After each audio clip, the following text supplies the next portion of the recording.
Hi my dear food lovers, welcome back to our channel. இன்னைக்கு நம்ம சேனலில் ரொம்ப ஹெல்த்தியும் ப்ளஸ் டேஸ்டான ஒரு ரெசிபி பார்க்கலாம். பாகற்காய் தாங்க. பாகற்காய் புளிக்குழம்பு.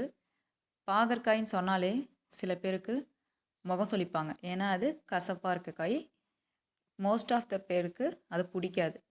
பட் நான் சொல்கிற மெத்தடில் ட்ரை பண்ணிங்கன்னா பாகற்காயே பிடிக்காதுன்னு சொல்கிறவங்க கூட விரும்பி சாப்பிடுவாங்க. வாங்க என்ன பண்ணலான்னு பார்க்கலாம்.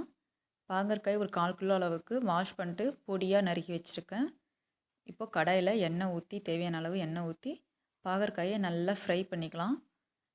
நல்லா ஃப்ரை பண்ணி எடுத்துக்கலாம். பாகற்காய் எண்ணெயில் வேகிற அளவுக்கு நல்லா ஃப்ரை பண்ணிக்கலாம்.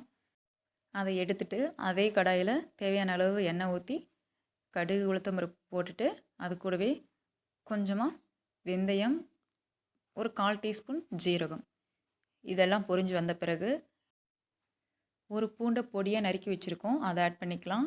பெரிய வெங்காயம் 2 ஸ்லைஸ் பண்ணி வச்சுருக்கோம், அதையும் ஆட் பண்ணிக்கலாம். வெங்காயம் லைட்டாக வதங்கின பிறகு கொஞ்சமாக கருவேப்பிலை ஆட் பண்ணிவிட்டு அது கூட 2 தக்காளி ஆட் பண்ணி தேவையான அளவு உப்பு சேர்த்து ஒரு 1/2 ஸ்பூன் மஞ்சத்தூள் சேர்த்து நல்லா வதக்கிக்கலாம்.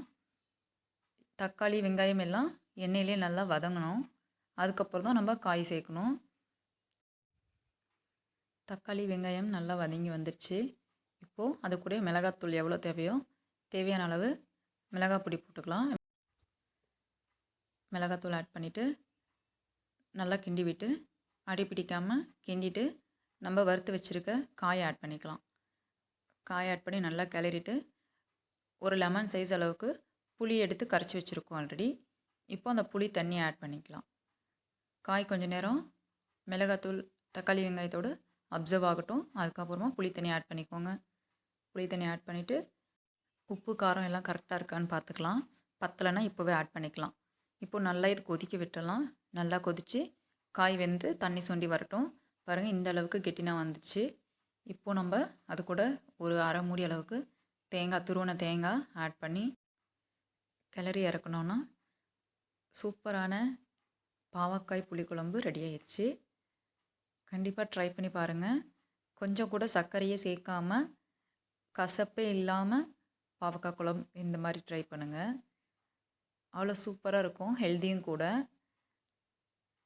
கண்டிப்பாக ட்ரை பண்ணிவிட்டு எப்படி இருந்ததுன்னு கமெண்ட் பண்ணுங்கள். வீடியோ பிடிச்சிருந்தா ஃபுட் வித் லவ் சேனலை சப்ஸ்கிரைப் பண்ணுங்கள். பாருங்கள், இந்த மாதிரி கெட்டினா வர அளவுக்கு விட்டுட்டு எண்ணெய் பிரிஞ்சு வந்ததுக்கப்புறம் எடுத்து வச்சிட்டோன்னா 4 நாள் ஆனாலும் கெடாது. இப்போ சுட சுட சாப்பாட்டோட சர்வ் பண்ணிங்கன்னா ரொம்ப ஹெல்த்தியான சூப்பரான பாவக்காய் புளிக்குழம்பு ரெடி ஆயிடுச்சு. தேங்க்ஸ் ஃபார் வாட்சிங் ஃப்ரெண்ட்ஸ்.